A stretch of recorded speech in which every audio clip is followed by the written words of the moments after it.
Hi everybody. Oh, it keeps telling me to rotate my device. I don't know why. I kind of wanted my device like this. Let's see. Oh, maybe because, let's see. Let's do that. Maybe that'll help.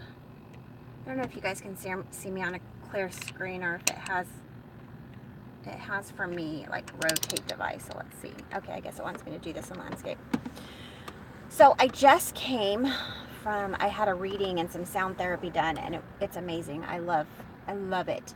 So I wanted to talk to you all a little bit. I have quite a bit on my mind, and so I pulled over instead of driving and being half paying attention to the road and half on what I'm gonna say here. But so I came from sound therapy, and it was really awesome. The girl that does the sound therapy, she went ahead and she did like an angel card reading for me, and the card that was pulled was about me needing some change. So she read for me, and what she ended up saying was that I don't have to continue in this toxic pattern that's being developed right now. And I really feel like that is talking about I have somebody here on YouTube who is I don't know, I'm just going to be very straight. So there's this person on YouTube, and she's blocked me from, seeing what she says about me, but she continues to talk about me. And from what I understand, she has made some threats towards me. I don't know. I can't see what is going on her social media platforms where she's making these threats. This is what I have to say to that. It's becoming toxic. I'm thinking about it more than I want to be thinking about it. Obviously, you're thinking about it more than you want to be thinking about it, or else you wouldn't be threatening me. I don't want to do this anymore. It's been 12 years. You made a YouTube video. In this YouTube video, you slander me. You say all kinds of horrible, horrible things about me. You tell this elaborate story that is not true. There are parts of it that are true. And yes, I put out an apology on YouTube about it because I didn't know how to reach you. I don't know how to reach you. I don't know. I did end up, reaching out to you on Instagram because I found you on Instagram, and I apologized. I apologized in the video. And then I really started to think about it, and I started to think about, why am I apologizing? All of these memories started coming back to me about, why these things had happened, that ended up separating us as friends. I don't want to rehash it all. I don't want to live from, in the after shadow of 12 years ago. I just don't want to do it anymore. We decided not to be friends 12 years ago. That's okay with me. I am not going to sit here and address these things over and over and over again. I feel like I'm starting to look like a lunatic. You definitely look like a lunatic. We just need to stop. We are adults. We have children. We have very separate lives, and let's just leave it that way. There's no need to be commenting on, my YouTube channel, or, doing a thumbs down on my, it doesn't matter. It's all so old. It's old news. We don't need to be rehashing this stuff. I'm not going to do it anymore. If you feel like you need to make threats, do it. I'm not going to respond to them anymore. Yes, it is bothering me, and I guess because we're not just strangers. We used to know each other. We used to be, for a short period of time, we got pretty close, and then we decided, was over, and let's just let it be over. I'm not going to talk about you. I'm not going to think about you. If you want to make threats, go ahead and make threats. My life is so different now, and by me feeding into this and even talking about it now, it like kind of bothers me, because we've moved past this. We should have moved past this. Was 12 years ago, girl. Let's just can I mean, it's up to you, whatever you do with your life, but I'm letting you know I'm not doing this anymore. I've changed as a person. I am not going to allow you to pull me into these, you know, battles of epic proportions. Like, it's pointless. So I just want to be done with that. I'm not here to fight with anybody. I am not here. Honestly, I'm not here for anybody else. I'm here. I mean, I don't mean to say I'm not here for anybody else, because I am here to tell a story, my story, things that have happened in my life. And the reason I chose to do it was because I wanted to make a difference, maybe with other people. You know, let you know that you're not alone. Let you know that, you know, we struggle through hard things, and sometimes we feel like we're all alone, but we don't need to feel that way. But I'm definitely not here to pick on anybody, talk crap about anybody. That's not my purpose in life. So I'm just going to stop. So let's just put that behind us. I don't know. I'm not perfect. I'm just me. I'm just trying to live. I'm doing something that I feel like could make a positive difference. If all the other bullshit could just be left aside, that would be awesome. But I was thinking, I'm going to move on. Well, I was thinking about something that had happened, and I wanted to talk a little bit about it.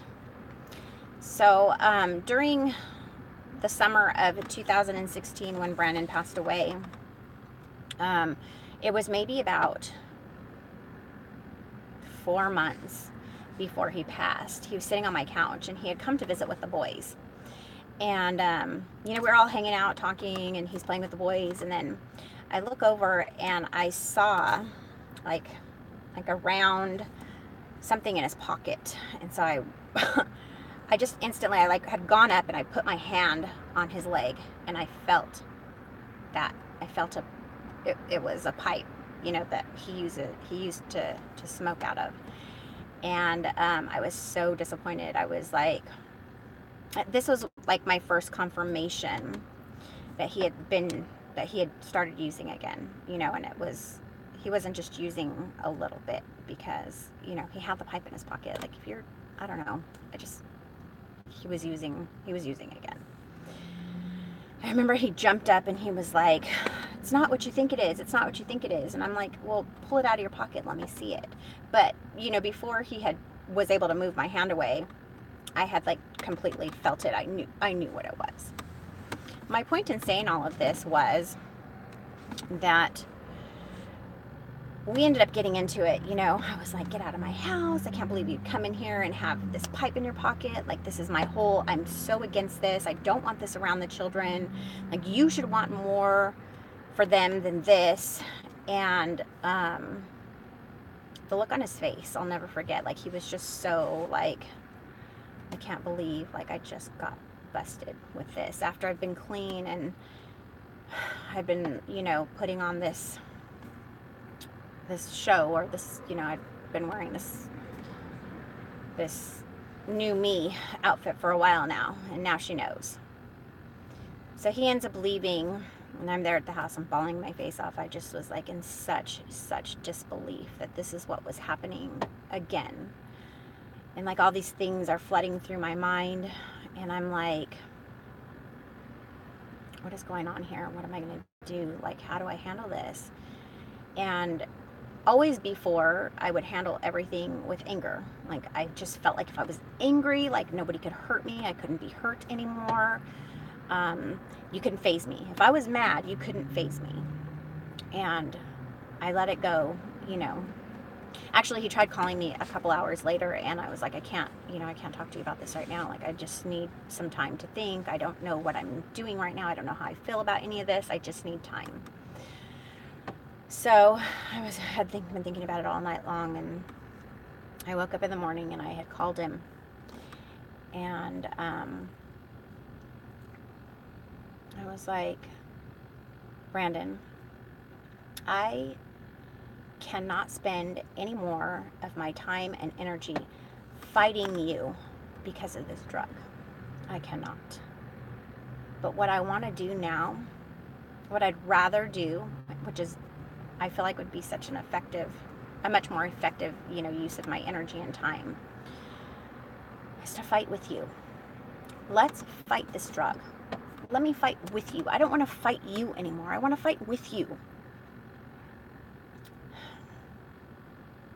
And he started to cry. And he said, I wish you had said this to me sooner. I wish I had said it sooner. I wish I had realized sooner that my anger wasn't going to protect me. It wasn't going to do anything of any benefit for me or him. And I guess I'm saying this now because maybe one of you is going through the same thing. Maybe it's not so much the person that we need to fight. I lost so much time and I wasted so much energy fighting him. I thought that, maybe if I just make him feel this big, he'll just stop. He'll just be like, I don't want to feel this big anymore. And just stop. That never happened. That never happened. So if you're dealing with this in some way, shape, or form, you have somebody in your life who's suffering with this addiction, which, to a degree, yes, I get it. You choose it. You chose this addiction, but there must have been a reason why. There must have been something that was going on in your life or in their life to where they wanted to escape so badly.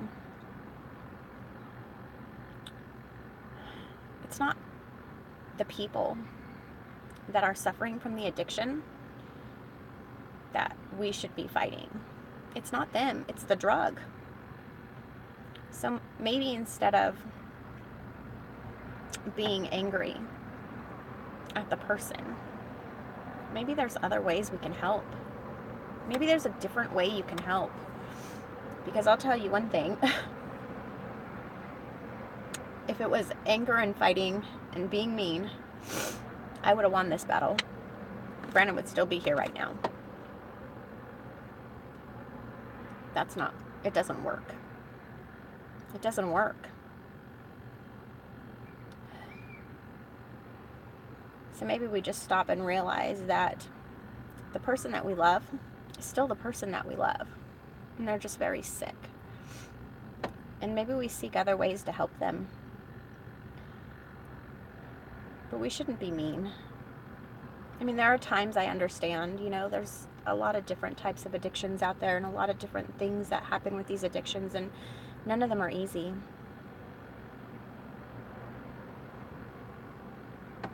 To deal with.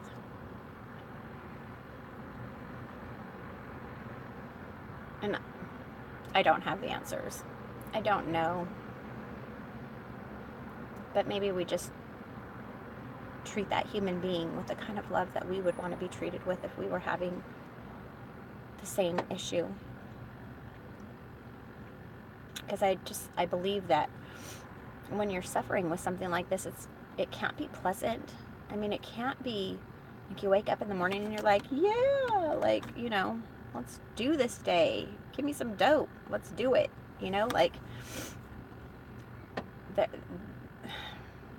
There's something else there, there's something else going on. And maybe if I obviously wasn't qualified to make a difference, but maybe you find that person somebody who is. And maybe you don't associate with them as closely anymore because you're, what's going on in your life is, something separate from what's going on in this person's life. But try and be as positive as possible. Maybe that'll make a difference. I don't know. So all of this is just kind of showing me that I have room for improvement in my life. I don't want to be an ugly person who is mean and talks bad about other people. I don't want to be, I don't know, I just want better things, you know, for life. Anyways, I don't want to be crying all day, so these subjects for me are always so stinking emotional, because I just really wish that I could have made a difference, and maybe in some small way I'll make a difference for you, or, you know, like I said before, you'll learn what not to do. Don't be mean. Kindness is free. Let's just spread that stuff everywhere. Even if you're dealing with situations that aren't always so happy, let's smile, and somehow we can get through this, right? We'll get through it. Anyways, I'm going to sign off now. I'm going to go have lunch with my daughter. And we'll just move forward with life. Being nice. Spreading kindness. Seeing the beauty in the world. I mean, sometimes you got to really search for it, but especially when you live in such toxic situations. And that's not a reference to anybody or anything, but my own, you know, my own life story and my own stuff. Find the beauty in every day. And if it's not apparent, you just search for it until you find it. And then share it with somebody. Share it with somebody. You just never know. Like, we affect everybody all the time with the things that we do, the dirty looks that we give, or the smiles that we share, the sympathy, the empathy, the love. Let's do that. Let's do more of that.